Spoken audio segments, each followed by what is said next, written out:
petit citoyen, oui, j'ai écouté vos conseils, ça y est, maintenant vous me verrez, vous serez plus obligés de me voir en blanc. Mais c'est pas le sujet. Avant de commencer cette vidéo, les amis, mes petits historiens, n'oubliez pas qu'il y a un sondage dans la communauté que vous pouvez voter pour l'histoire d'un pays qui commencera demain. La série d'histoire d'un pays, vous y trouverez tout sur le sondage, voilà, et les votes seront clos aujourd'hui, ce soir. Bref, c'est parti.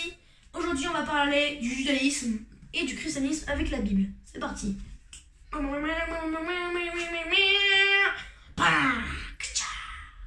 Bref, on commence.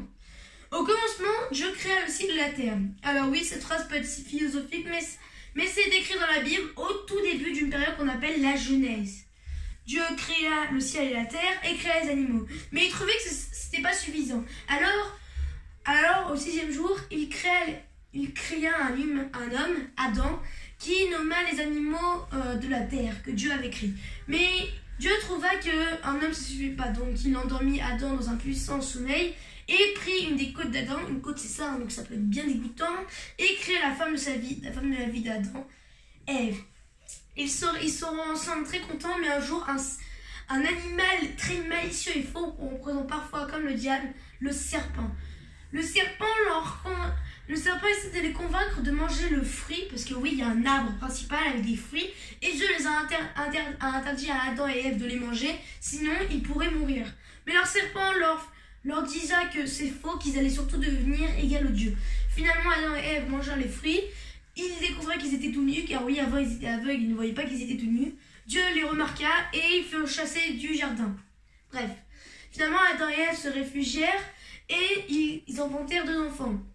Bon, apparemment, on a un 3e enfant, mais les 2 principaux sont Caïn et Abel. Et au passage, il y a eu un 3e enfant, Caïn. Oui, bon, on s'en fiche. Bref, Caïn et Abel, ils étaient très, très copains. Ils offraient beaucoup de sacrifices, mais un jour, pendant un sacrifice, Abel reçut un signe de Dieu comme quoi son offrande était bien. Caïn, jaloux, assassina Abel et se réfugia quelque part sur terre. Il enfanta plusieurs enfants, mais surtout ce qui nous intéresse, c'est Noé. Noé, c'est un descendant de Caïn. Et justement, à un moment, Dieu lui révéla qu'il y aura un déluge. Du haut de ses 500 ans. Et du coup, personne ne voulait le croire. À l'époque, les hommes étaient arrogants et stupides. Comme aujourd'hui, hein. Mais bon, pas trop le dire. Hein. Et donc, du coup, Noé construisit une arche et il enferma tous les animaux avec sa femme et ses enfants. Bref, le déluge apparaissa, tous les humains moururent et c'était la fin du déluge. Lorsque Noé amena plusieurs fois une colombe, d'abord la colombe revint sans nouvelles, une deuxième fois la colombe revint avec une feuille de gui, ce qui veut signifier que la tempête était bientôt finie. Et ensuite, le déluge fut enfin terminé. Et cet épisode marqua surtout la fin du déluge et Dieu promit de ne jamais recommencer un déluge. Bref, maintenant Noé et ses descendants, ils étaient plutôt tranquilles.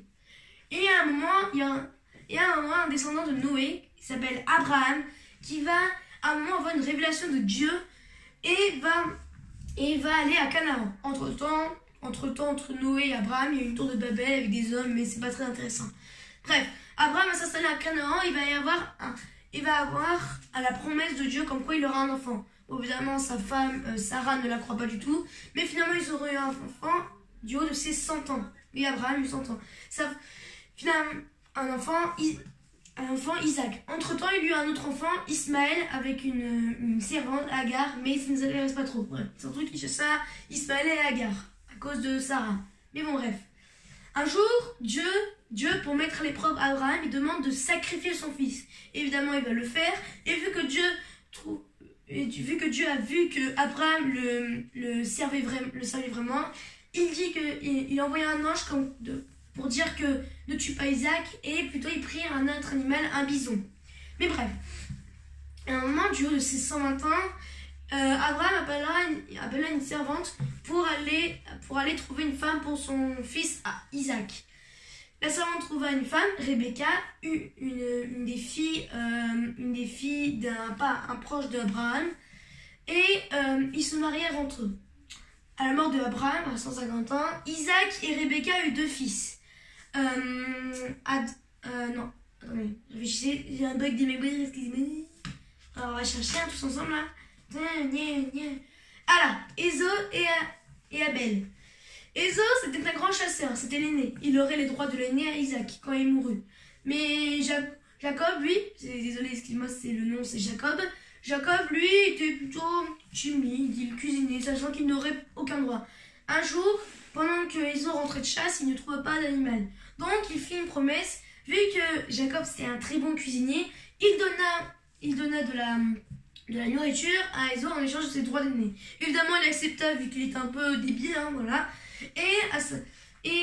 Lorsqu'Isaac allait mourir, Jacob se fait passer pour Ésaü pour récupérer les droits d'aîné par sa mère. Hein. Sa mère Rebecca qui le convaincu de prendre les droits d'aîné. Bref, Ésaü fut très en colère et Jacob dut fuir. Il se réfugia donc chez son oncle. Et son oncle, il s'appelle Tegmang. J'ai toujours des bugs de mémoire. Mais son oncle, excusez-moi, j'ai un petit bug de mémoire. Vous savez quoi, on va faire un moment de transition et on va attendre. Voilà, moment de transition terminé. Donc il se réfugia chez son oncle Laban. Entre-temps, il eut une vision d'une échelle des anges. Bref, il rencontra son oncle Laban et en même temps, il trouva une femme intéressante, Rachel. Donc il promit à Laban de travailler 7 ans pour lui en échange de Rachel.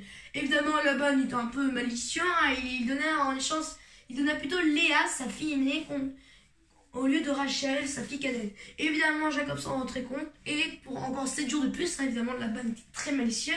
Finalement, il épousa enfin Rachel. Et évidemment, Léa donna plus d'enfants que Rachel. Finalement, Rachel eut un fils, Joseph, et un autre Benjamin. Bref. Du coup, à un moment, Jacob se dit que c'est le moment de rentrer et de se faire pardonner à Ésaü. Évidemment, Ésaü lui avait déjà permis et il put rentrer tout sain et sauf. Bref, on parle plus d'Ésaü, maintenant on parle de Jacob. Jacob, du coup, a eu 2 enfants. Voilà. Mais son préféré, c'était Joseph. Bon, évidemment, ses autres enfants, ça lui plaisait pas trop que ce soit Joseph. Hein. Et du coup, ils le jetèrent dans un puits, Joseph, puis ils le vendirent en tant qu'esclave en Égypte. Évidemment, Joseph s'est débrouillé très bien en Égypte. Hein. Et évidemment, pour éviter que son père se remarque que ses frères l'ont vendu, ses frères lui font croire que Joseph était mort. Mais bon, bref. Joseph était un excellent esclave. Mais à un jour, une femme qui voulait l'épouser, une femme qui trouvait que Jacob était beau, l'invita à des relations. Voilà. Évidemment, Jacob était évidemment très faveur à Dieu et s'en alla. Évidemment, la femme qui était aussi la fille du chef, du maître de Jacob, mentit à son mari comme quoi Jacob lui aurait demandé d'avoir des relations. Voilà, quoi. Bref, du coup, le mari de l'autre emprisonna Jacob et Jacob fut emprisonné. Il fut en compagnie de 2 autres prisonniers et leur fit des révélations étonnantes. Le premier serait pardonné par Pharaon, le deuxième par contre serait pendu, voilà, mort en gros, par le Pharaon. Ces prédictions marchèrent évidemment, et 2 ans plus tard, le Pharaon eut 2 prédictions.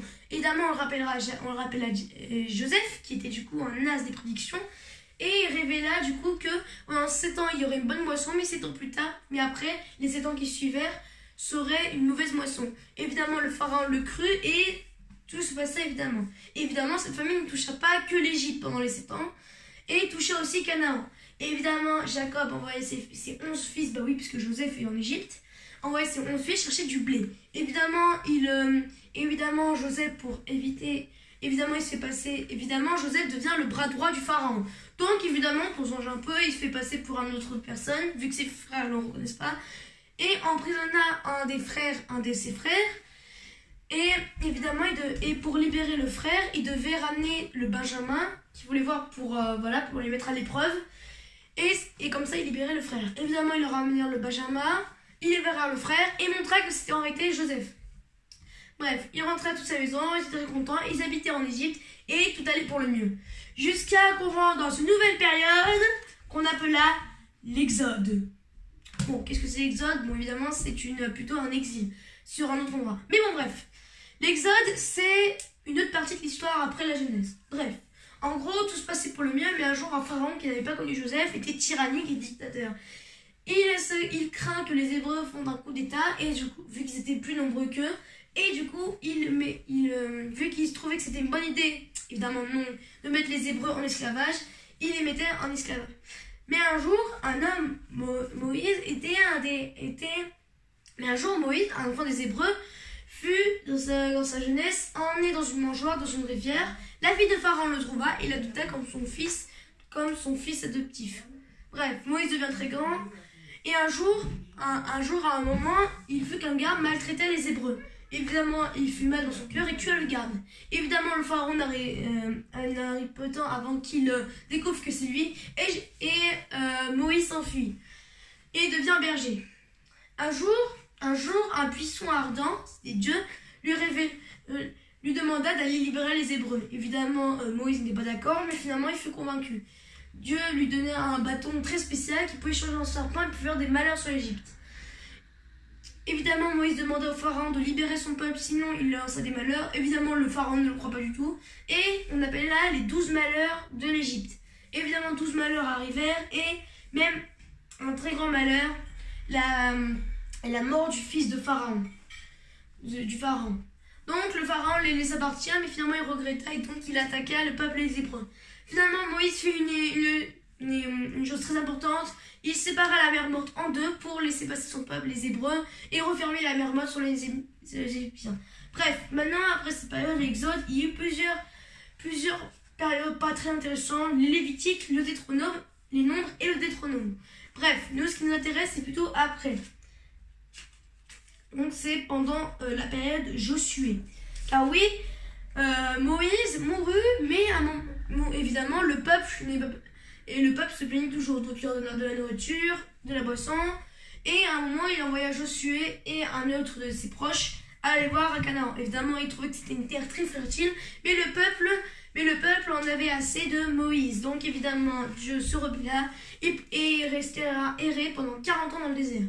Finalement, Moïse lui aussi fit une action impardonnable pour Dieu. C'est-à-dire que vu que Moïse n'avait pas très confiance, au lieu qu'il aille mourir à Canaan, il ne verra pas Canaan. Finalement, Dieu lui montre pendant 5 secondes Canaan et après il mourut. Bref, Josué prenait les commandes et conquit une bonne partie de Canaan. À la mort de Josué, le peuple fut très prospère. C'était la fin de Josué et le début des juges. Bref, il y a eu beaucoup de juges, mais c'est pas ça qui nous intéresse. C'est plutôt l'époque Samuel. Ah oui, il y a deux parties de l'époque, Samuel 1 et Samuel 2. Samuel, c'était un croyant très proche. Un jour, il eut une révélation de Dieu, mais il ne connaissait pas trop Dieu. Donc Dieu l'appela 3 fois et finalement, il pria et se rendit service à Dieu. Bref, maintenant Samuel c'était le dernier juge et le début des prophètes. À un moment, le peuple en avait assez, il voulait un roi. Bon, évidemment, Samuel est mis en garde, mais il s'en fiche et du coup, il proclame un roi, Saul. Saul, il gouvernait bien, mais à un moment, Samuel et lui, ils s'entendaient pas très bien et du coup, Samuel partit. Évidemment, Saul, il n'arrêtait pas d'être fou et à un moment, Samuel rendait visite à un jeune berger, David. David qui sera le prochain roi d'Israël. Bref, Saul engageait des guerres contre David pour le tuer, pour rester roi. Évidemment, finalement, il se fait tuer à un moment et David devient le nouveau roi d'Israël pendant 40 ans. Pendant 40 ans, il lui a rien plus au stade, mais à un moment, il fit un péché impardonnable. Il tua le mari d'une femme pour se marier avec elle et donc tromper la femme de David. Donc David, évidemment, c'était un crime impardonnable.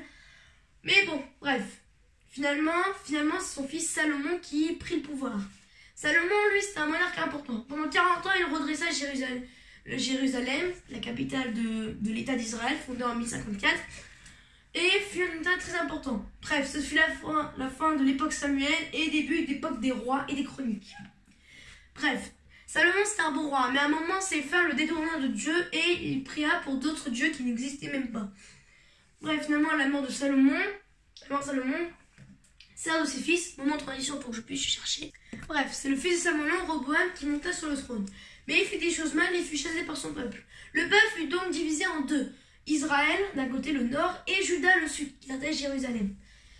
Bref, à un moment, c'est un homme qui prit le pouvoir. Mais cet homme n'aimait pas trop que Roboam garde Jérusalem. Donc il fit tout le mal que pouvait faire le Seigneur. Et donc, du coup, pendant tout le temps, tous les rois d'Israël feront des choses mal. Contrairement à Juda, où il y en a qui feront des choses bien. Bref, c'est le début d'une période qu'on appelle les prophètes. Alors, les prophètes, c'est quoi? Des prophètes, c'est un messager de Dieu. Et il y en a plus important. Par exemple, Élie et Élisée. Élie, un vieil homme qui était très attaché auprès de Dieu. Il prévient un roi d'Israël qu'il allait arrêter la pluie. Évidemment, ce roi ne le croyait pas du tout et il chassa Élie. Il lui fait arrêter la pluie pendant 3 ans. Oui, 3 ans, c'est énorme. Je ne sais pas comment la population a fait pour survivre. Et finalement, il remit la pluie quand il prouva au peuple d'Israël que le Seigneur était bien réel. Après, c'est son serviteur Élie qui prit sa place. Il fit plein de choses importantes, se fit haïr par les rois d'Israël. Et voilà, bref. Donc plusieurs prophètes commencent à régner. Amos, on peut parler aussi des Zoé, de quelqu'un qui s'appelle Tobie. Là, bien, plusieurs prophètes qui nous intéressent pas trop. On s'en fiche, bref. Ce qui va nous intéresser, c'est plutôt la chute d'Israël et de Jérusalem. Ouais, je suis vraiment... c'est pas censé. Mais bon, bref. Israël fut détruite par... il y avait une puissance à l'époque. C'était évidemment un peuple très puissant. Évidemment, ce peuple, évidemment, n'aimait pas trop les Israéliens. Ils voulaient les conquérir. Ce peuple, c'est... Je sais plus qui. Vraiment, je sais vraiment plus qui. Mais bon, bref, on va dire qu'on va l'appeler le peuple, je sais plus qui. Okay. Le peuple, je sais plus qui, fit tomber Israël et fit tomber son dernier roi, Amos. Oui, ça veut dire vraiment... Osée, je veux dire. Excuse-moi. Osée qui était aussi un prophète, mais c'est pas lui. Bref. Osée, du coup, il fut tombé comme roi et le peuple d'Israël fut du coup déporté au pays de je sais plus qui. Mais il y a un autre pays puissant, Babylone, qui fit tomber Jérusalem et les emmenait en exil. Mais un jour, Jérémie, un prophète, puis Daniel, mit en garde le roi de Babylone comme quoi 70 ans plus tard, le peuple pourrait revenir à Jérusalem. Et c'est ce qu'il fait, parce qu'à la mort de Nabuchodonosor II, je sais pas quoi son nom, qui était un grand roi qui avait réussi à faire tomber Jérusalem, son fils, un fils je sais plus qui, mais bref, il gouverna mal, et un roi de Perse, Daniel Ier, je crois que c'est ça, je ne sais plus trop, prit le pouvoir à Babylone sans combat et évidemment remit les chrétiens et les juifs, les partisans du judaïsme, puis revenir à Jérusalem. Et on construisit Jérusalem et tout allait pour le mieux. Enfin, pour le mieux jusqu'à qu'il y eut la destruction du temple des... Enfin, bah, excuse-moi, bref, je disais, du coup, que le nouveau temple fut créé, le deuxième temple qui fut détruit après. Mais bon, bref. Maintenant, tout allait pour le mieux. Malheureusement, le temple fut détruit en moins 70 et les Romains prirent le contrôle de Jérusalem. Les Juifs supplièrent Dieu de leur envoyer un Messie, car oui, Dieu leur avait promis un Messie. Et c'est donc la fin de l'Ancien Testament, le début du Nouveau Testament. Et c'est bon. On est donc entre l'an moins 7 et l'an moins 4. À l'époque, c'était un roi méchant, tyrannique, qu'on appelait du tout, qu'on l'appelait El Capone. Non, je rigole, ça fait pas El Capone, mais voilà, El Capone, du coup, c'était un roi très puissant. Non, je rigole, mais on va arrêter avec El Capone et on va se concentrer plutôt sur la naissance du Messie. Bref, alors on va chercher ensemble. Alors, on a les évangiles de Matthieu. Donc, oui, ça prend un peu de temps, désolé mes petits historiens. Vous savez très bien que c'est très dur. Alors, on va chercher. Bref,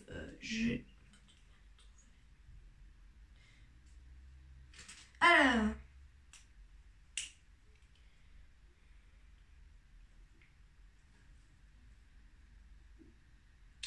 Silence. Tiens, ça me fait penser aussi, n'hésitez pas à vous abonner, à liker et à mettre un commentaire, ça me fait énormément plaisir, sachant qu'on est à 60 abonnés. Et j'aimerais avoir un peu plus d'abonnés, sachant que c'est bien en fait. Franchement, c'est incroyable d'avoir plein d'abonnés, surtout que bon, c'est à mon transition pour faire gagner du temps, mais à moi pour chercher l'histoire. Mais c'est juste pour vous dire quand même, n'hésitez pas à vous abonner, hein, parce que franchement, ça me fait très plaisir, sachant qu'on avait passé les 200 vues sur la vidéo sur les croisades. Alors, merci beaucoup les amis de mettre un like, à vous abonner et surtout évidemment à mettre un petit bisou, vous voyez, un petit bisou, vous voyez ce que je veux dire, hein. Bon bref, aussi du coup je voulais parler de ce sondage, évidemment ce sondage. Alors du coup je vais lancer une nouvelle série qui va s'appeler l'histoire d'un pays. En fait je voulais lancer une série comme quoi comme ça m'enlèverait un peu beaucoup de choses. Mais bon bref, pour dire que je vais travailler sur une nouvelle série, du coup, qui va s'appeler Dans un pays. En gros, ça va être un vote pour plusieurs pays, pour 4 pays. Et le pays qui aura le plus de voix sera le pays dont je ferai une vidéo. Actuellement, c'est la France qui a l'avantage, mais qui n'a pas 50%. Donc, si vous voulez faire gagner la France, bah, c'est pour gagner la France, je ne sais pas. Donc, voilà. Du coup... Ah, voilà, c'est oui, c'est vrai. Du coup, il faut que j'aille chez notre cher ami Luc pour vous lire petit évangile. Ah oui, j'ai mis. Alors voilà, c'est ici au tout début.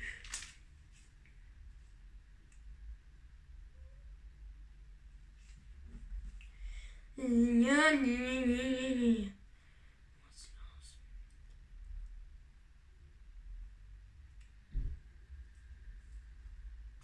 voilà, Hérode. Hérode, du coup, ce fut un roi tyrannique de Jérusalem. Et à un moment, il y a un enfant qui naissait à Jésus. Et, donc, les trois marchands qu'on appela les rois mages annonça à Hérode qu'un enfant allait prendre la place d'Israël, allait diriger Israël. Bon, évidemment, il crut qu'il allait gouverner Israël et prendre ses places. Donc, il tua les enfants de 0 à 2 ans. Mais bon, bref, ils se réfugièrent en Égypte et revenèrent à Nazareth. Jésus grandit, il fut présenté au temple et à 30 ans, à 33 ans, il partit aller délivrer son message. On appelle ça, cette période, le ministère de Jésus. Bref, il choisit sa 12 apôtres, dont Judas, le traître. Vous allez voir plus tard pourquoi c'est un traître. Et bon, plein d'événements se sont passés, je ne vais pas vous raconter tout ça. Je vais plutôt vous raconter à partir des rameaux. Un jour, Jésus allait à Jérusalem pour la Pâque et fit un repas qu'on appelle un Pâques le jeudi saint.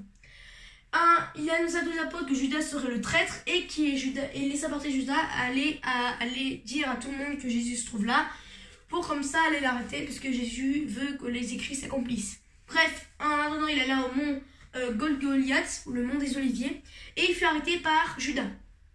Pierre le suivit, évidemment Jésus lui avait annoncé qu'il se renierait 3 fois Jésus, évidemment ce fut le cas, et Pierre renia Jésus. Bref, Jésus fut crucifié, il ressuscita, puis quitta les apôtres à 40 jours plus tard, qu'on appellera l'Ascension, puis les apôtres reçurent l'Esprit Saint, qu'on appelle ce jour la Pentecôte. Bref, 2 personnages importants vont aller transmettre le poids du christianisme. Pierre, donc Saint Pierre, je voulais parler qu'elle est renié 3 fois Jésus, et Paul qui était Saul, qui détestait Jésus, mais finalement il fit Jésus. Oh oui, je t'aime Jésus. On appelle là cet événement les actes des apôtres. Bref, Paul fut 3 voyages, dont un voyage à Rome, et après, bon, ça a fait un poutre. Parce que oui, les empereurs se disent que, quand même, ces apôtres, ils sont vraiment très puissants, hein. Faut vraiment quand même que Ah oui, je sais ce que je vais faire. On va tous les tuer, comme ça je serai Auguste et je serai le plus puissant. C'est ainsi que Paul et Pierre furent crucifiés en l'an 63 à Rome. Et un dernier apôtre, Jean, était le dernier seul à survécu. C'était donc la fin de tous les écrits, dont les épîtres, et le début du dernier livre qu'on appelle l'Apocalypse. Cette histoire raconte surtout l'événement que va avoir Dieu dans le futur, notamment la destruction de la terre à un moment, on ne sait pas vraiment quand. Bref, si vous aimez bien les trucs qui font un peu bien, bah allez voir, hein, parce que moi, je vais pas vous tout raconter. Bref, c'est une sorte de livre des prophéties de Jean. Bref, à la mort de Jean, ce fut la fin de l'époque des apôtres et le début de l'époque du christianisme. Bref, je ne vais pas tout vous raconter, mais en gros, le christianisme s'est répandu dans l'Empire romain, vu que Jérusalem appartenait à l'Empire romain. Et Constantin Ier crée un édit, l'édit de Milan, pour accorder le christianisme.